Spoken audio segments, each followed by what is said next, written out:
Hello everybody, this is Toys R Us, and for this new figure unboxing and review we're going to be looking at the Bumblebee movie Studio Series Deluxe Brawn figure.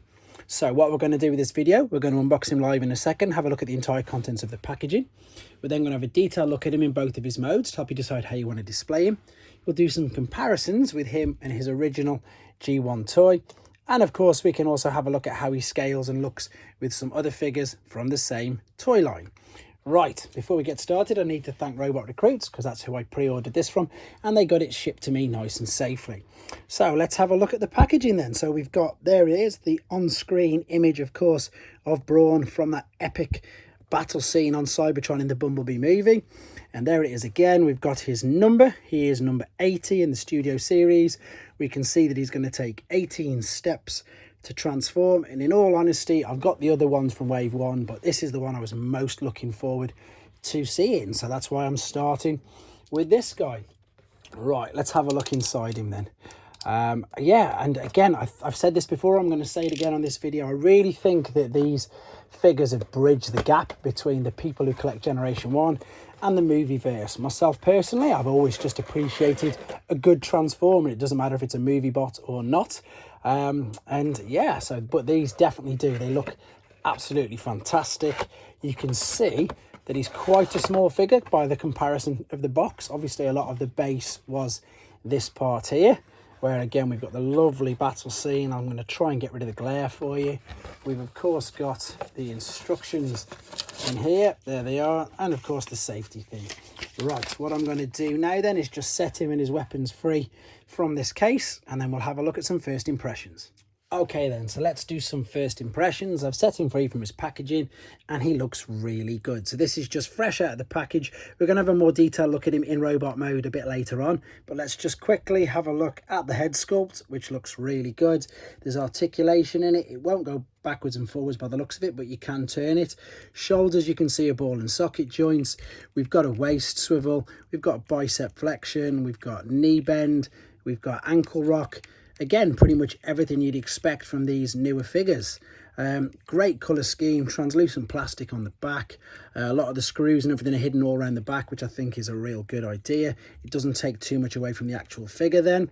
And again, with Hasbro making their effort to reduce the packaging and the plastic, the weapons were just held in the cutouts. And this is a ginormous weapon, to be fair, for such a small figure. It's, yeah, well past his waist. It's huge. And then, of course, we've got the other bit as well. But overall, this guy is looking really good. So what we're going to do then, we're going to have a detailed look at him now in his alternate mode, and then we'll return back later in his bot mode and put the weapons on and do some comparisons. Okay, so we're back and he's in his alternate mode. Quick apologies for no transformation on this particular video. It's for two reasons. One, to keep the length of this down, and secondly, for exactly toys like this, the transformation process is really, really slick. So if anybody doesn't want it spoiling for themselves, you won't get it spoiled on this video. And if you want to see it, you can see it on the other one that I'll be uploading shortly. This alternate mode, again, I really like it, even though, as I've said for ages with regard to these figures in the alternate mode, they've got to get out of jail really, because we didn't see the alternate mode on the film. There's the lovely translucent plastic. You can probably make out that that's his head there tucked away, and this is the back of it, which obviously was his chest. There's two things you can do with this in a second. I'm going to show you. You can just leave it as it is and it looks like a grill. But first and foremost, what I want to show you is there's a little tab there, and on the large gun which we've got here, there's a hole on the side and there's a hole on the bottom of it there. So what you can do first and foremost is connect that to there, and there you have him with the large blaster on. Now what I'm going to do carefully is I'm just going to disconnect these parts here. These are actually the legs, and then what this allows me to do is to get this part here and then just turn it all the way around like so. You probably don't have to disconnect that, but I've just found it easier to do so. No, it doesn't look like you do, but there you can see you've got now another port which you can then take the drill, which of course is this, and it does actually look like a drill as well. It's brilliant.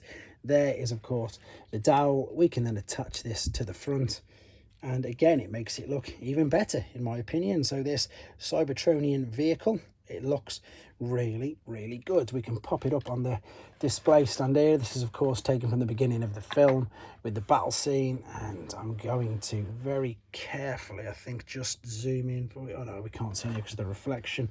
that hasn't really worked, but there it is sitting on there. Again, really impressed with it. I'm going to do a very quick comparison with the G1 figure, even though it's of course nothing like it, because the G1 figure is based on his Earth mode. But I suppose it'll give you an idea of the size comparison of how much bigger these figures are.